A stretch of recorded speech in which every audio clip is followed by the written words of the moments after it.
House GOP leaders vowed Tuesday to speed President Trump's new $15.4 billion spending cuts proposal through their chamber, brushing aside complaints from Democrats and some Republicans over the trims the White House wants to see.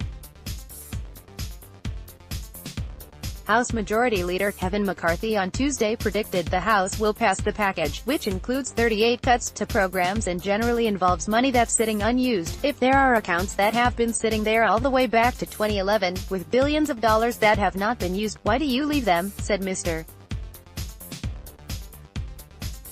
McCarthy, California Republican. Why would you let it sit there and waste and not give it back to the American public? Senate Republicans said they'll take up whatever the House passes, after Majority Leader Mitch McConnell ruled that it wouldn't breach the $300 billion spending increase agreement he reached with Democrats 2 months ago. We'll take a look at it and see, the Kentucky Republican said Tuesday. The proposed rollbacks include $4.3 billion from a vehicle technology program that hasn't made a loan in 7 years, and $252 million in funding left over from the 2015 response to the Ebola outbreak. The administration says it's the largest single rescissions package a president has ever submitted.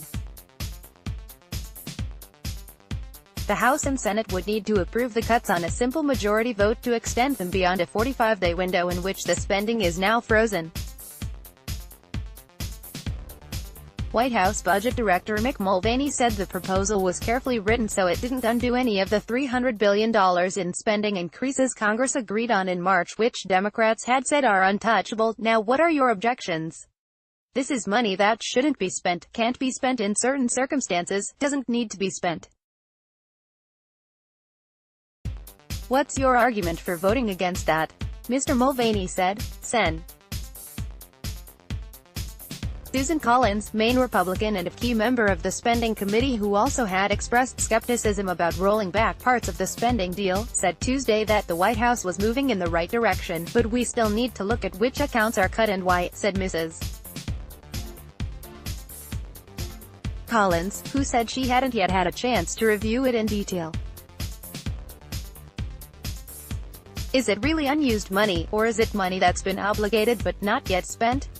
I need more information. The biggest cut, about $7 billion of the $15.4 billion package, comes from the Children's Health Insurance Program, a popular program for low-income children whose parents make too much money to qualify for Medicaid.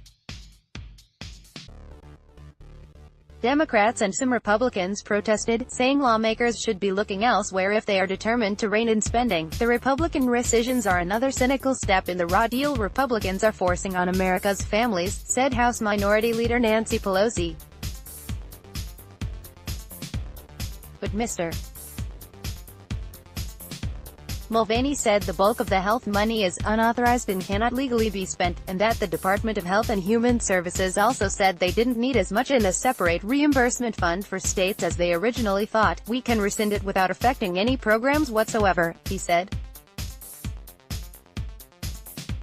Fiscal watchdog groups gave measured praise to the effort, saying the package isn't going to solve the country's broader debt issue but that the president deserves credit for trying to find money the government simply doesn't need to spend. Every little bit helps, and getting in the habit of supporting spending cuts without putting the money toward new policies is a step in the right direction, said Maya Maguinias, president of the Committee for a Responsible Federal Budget. The Washington Times is switching its third-party commenting system from Discuss to Spot. You will need to either create an account with Spot.im or if you wish to use your Discuss account, look under the conversation for the link. Have a Discuss account?